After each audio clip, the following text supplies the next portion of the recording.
down Backpage seemed like a victory, but was it? We have told you story after story about sex trafficking. We've interviewed the victims, the pimps, and the cops. Well, tonight we are taking you somewhere we have never gone before. 10 News reporter Liz Crawford hit the streets to show you what is, closing down these websites. It's really not working. Yeah, it certainly doesn't fix the problem, and I have always known that the sex industry is prevalent here in Tampa Bay, but until I witnessed it with my own eyes, up close and personal, I didn't realize how alarming it really is. I went out with an outreach group who tries to make connections with women in the sex industry by offering a bag with some toiletries and snacks and a little conversation.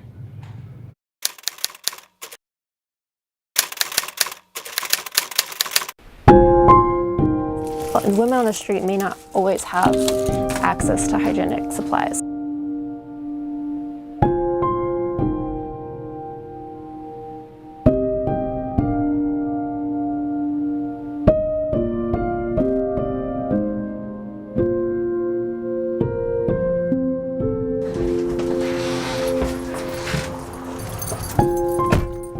So right now, 2 of the women that we are with in this vehicle already jumped out, and they are going to approach one of the women that they saw on the street.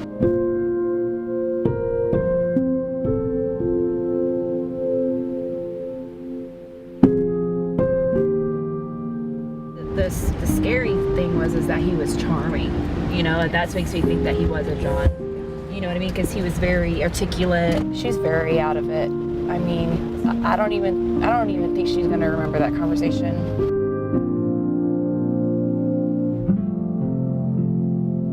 Some women move on really quickly, and some women you might get 5-10 minutes with, but that's probably it on a Friday night.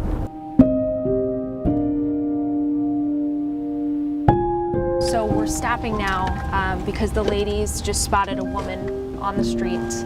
So we need a gift bag. We need an outreach bag.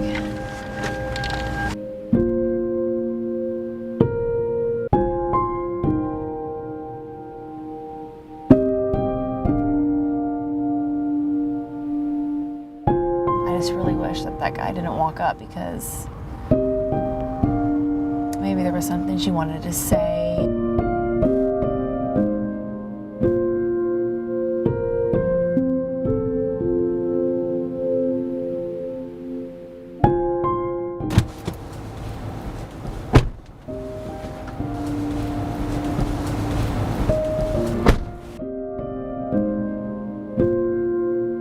She was so happy to just take the outreach bag, and then she asked me if I was pregnant.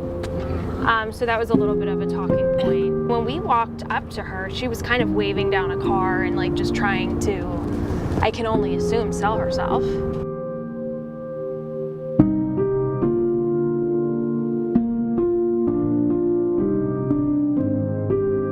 Nebraska Avenue isn't forgotten. That this is for us a way to show women that they're seen. People come and visit, and they immediately are like, what is wrong with what your is city? happening? And we're totally blind to it. It does open your eyes, and it makes you look at your city a little differently. And it's really the heartbeat of Tampa. We need to look closer to our city and what's happening on our own streets.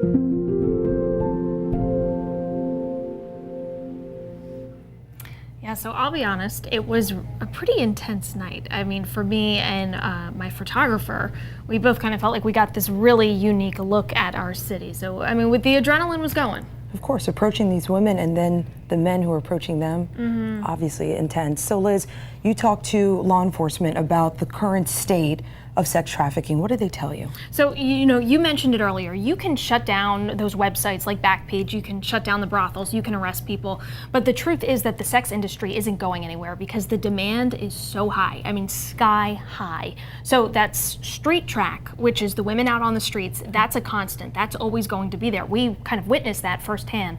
But the business model has gotten so much more sophisticated. So really what you're looking at here are transnational criminal organizations, so all across the country, that have people recruiting on our local streets. And one thing I hear all the time, Liz, is that it's a victimless crime.